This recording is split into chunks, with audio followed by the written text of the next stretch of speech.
How much is rent in New York City? That's the question I had before I moved there, and it's probably the reason why you clicked on this video. I'm going to tell you all the details about our 3-story Brooklyn house that we were able to get for $2,000 a month. Now, $2,000 a month may sound like a lot, and it is. In fact, it was twice what I was paying when I lived in Memphis before I moved to New York. This was double what I was used to, and that was very scary. This is the New York City subway map. And one of the things that you might not know, I didn't know this before I started looking at moving to New York and getting serious about it, is Manhattan is here. And I used to think this was New York City. But it turns out all of this is New York City. There's 5 boroughs. You've probably heard of that. You have Staten Island, Brooklyn, Queens, the Bronx, and Manhattan. So Brooklyn is part of New York City. If you're sending an address label to someone in Brooklyn, you would just write Brooklyn, New York. If you're sending someone mail here, their address is New York, New York. But all of this is New York City. When we first started getting serious about moving to New York, I was looking at moving somewhere in here. Downtown Manhattan, lower Manhattan, somewhere near the World Trade Center, somewhere near Wall Street. And over time, I changed my mind about that. And we ended up in Brooklyn, right about in here, in East Flatbush. So we also visited some areas and did some one-week stays in Williamsburg, in Bed-Stuy, and in Bensonhurst. Now, the train goes to all of these places, and you don't have to have a car. Speaking of distance, anytime we wanted to go to Manhattan, let's just take the World Trade Center, for instance. When we would get up and leave the house, this was about a 15-minute walk from here to the station. And then once we got in the station, we would follow this 5 and 2 green line all the way to Manhattan, and that was about a 45-minute ride to lower Manhattan. It was close to an hour by the time you got up to Central Park, Times Square, all of that area. So that's what you're looking at. You're looking at about a 1-hour commute to 1 hour and 15 minutes, counting walking time, from here to Times Square. If you're thinking about moving to New York and you're not real sure which borough or which neighborhood would work for you, a great place to start is just to take a look at the New York subway map. That's what I did. So I have my iPad here, and I have the same video that you're going to be watching. I thought I'd just talk a little bit about each room and what it was like living in this 3-story house in Brooklyn. So on this floor, this is the 3rd floor. This is where I stayed most of the time. This room was originally a yoga room. You can see the yoga mat there. We converted it into an exercise room. We got this all-in-one gym. I lifted some weights there, and then also Sarah had a treadmill that she could run on, and that got quite a bit of mileage. So this is another great area where we could put guest luggage. There was a table there for the hair dryer and a large mirror where the girls could do their makeup when they visited and things like that. Incidentally, when I say girls, I'm talking about my daughter's friends and my girlfriend Claire. I don't know if you've seen these Roomba vacuum cleaners. They sound like a great idea up front. We had 2 of them at this house, one on the 3rd floor, one on the 1st floor. We used them. There was no other vacuum cleaner. So, it did its thing. In reality, they got hung up a lot on furniture, or they would get hung up on the rug. So you had to kind of tend to them and watch them very close. Also, many times, the one spot you wanted it to clean, it would go around. So you had to watch it pretty close, but it would usually get the job done. It's great if you're leaving the house and you want to clean while you're gone. It makes a lot of noise, so that's my review on Roombas. So there was a living area on this 3rd floor in between the exercise room and my bedroom, and this is where I spent a lot of time on this couch. I guess you could call it a futon.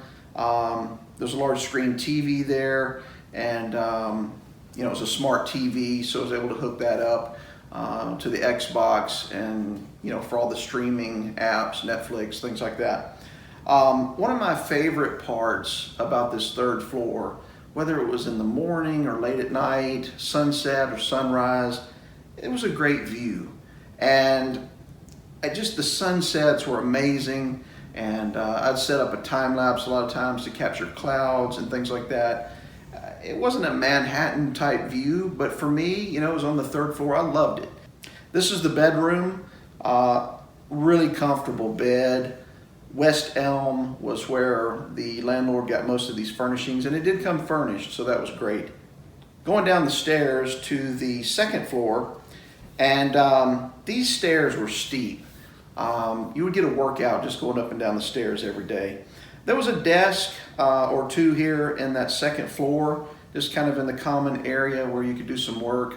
This is Sarah's room. There were two beds there, and nice room. She changed it over time and, you know, made it kind of her own and put her own spin on it, and then we put it all back together before we moved. One thing I really missed was a bathtub.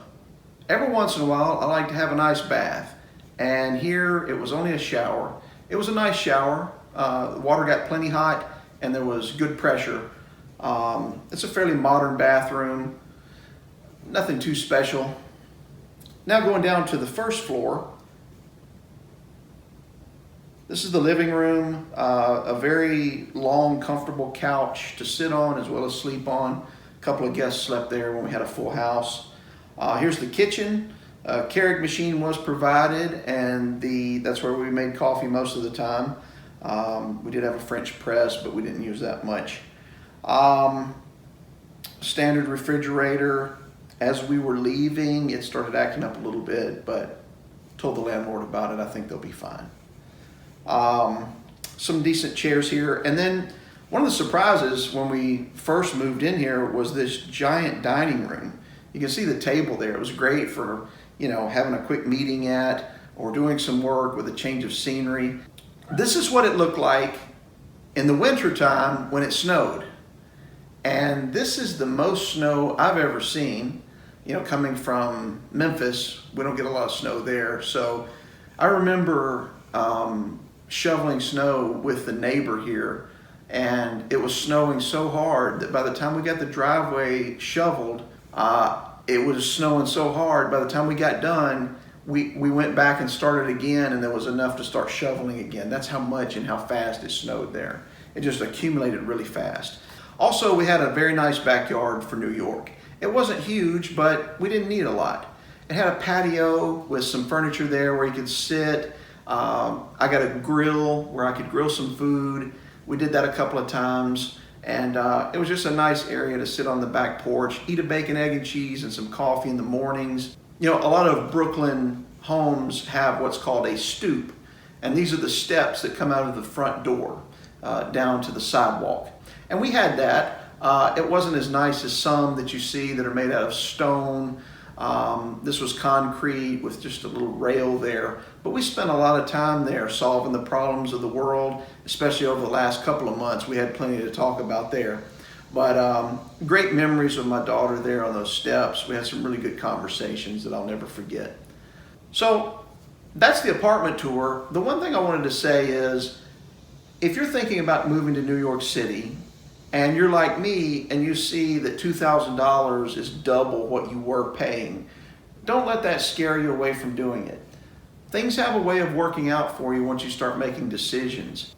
Steve Harvey talks about the parachute and jumping. And what he says is, until you jump and take that risk, the parachute is not going to open for you. And although you have to be somewhat careful and weigh all of your options, once you make a decision, go ahead and jump and do it, and the parachute will eventually open for you, and opportunities will present themselves that you didn't know existed. Because if you would have told me 3 years ago that I was going to pay $2,000 for 36 months for rent, I wouldn't have believed it. But things have a way of working out, and I got some help along the way, and we had some great opportunities that New York provided. but take the jump like Steve Harvey says, and the parachute will open. One of the things that was on my mind before we moved to New York was, what is the crime like? Are we going to be safe there? I'm taking my daughter, who at the time was 16 years old. Are we going to be safe? And I'm very happy to tell you that in the 3 years we lived there, we never once had a problem. No one tried to rob us. We never saw a crime. That's not to say that it didn't go on, because it does. And there's certain things you can do to be aware of your surroundings. We actually took a self-defense class before we moved to New York, just by coincidence, timing-wise, and that's one of the things they tell you: situational awareness. Be aware of your surroundings and try to avoid those problems before they happen. But we were very thankful that we didn't have any problems. And if you're thinking about moving to New York and you're concerned, I had a lot of people ask me, is Brooklyn safe? It's very safe. But one thing you can do is download an app called Citizen, and it gives you live, up-to-date information about the crime that's going on in your area. It's everything that you could imagine, including some strange things like a raccoon is stuck in the attic. What you really come to appreciate by that app is how hard the FDNY, the EMTs, and the NYPD work. They're busy, trust me. So as far as safety, you don't have to be worried about that moving to New York. Be aware of your surroundings, but the truth is you're probably safer there than you are where you're at now. What you may be wondering now is, okay, I get it, it's $2,000 a month, you were able to come up with that money. What about all the other things it takes to move to New York City? Things like deposits, credit scores of over 700, 40 times rent, proof of income. This is a gig economy. That's what we were doing. We were starting a company. I had no proof of income. Fees from the real estate company. There's all these things that can bog you down when you're trying to make this decision. In my next video, I'm going to explain how we were able to avoid all those problems. Plus, we were able to work out a deal where utilities and internet access was included in that $2,000. So we made a $2,000 payment to the landlord each month for 36 months. The rent never went up, and all that was included, and we didn't have to worry about all those other things I just mentioned. And I'm going to explain how you can do the same thing in my next video. So thanks for watching. I hope you found some value in this. If you haven't subscribed to my channel, if you enjoy these type videos, do that. I'm going to be talking more about my experiences while I was in New York City, and also the transition back to Memphis and what's going on now here. Hey, have a good one. I'll talk to you next time.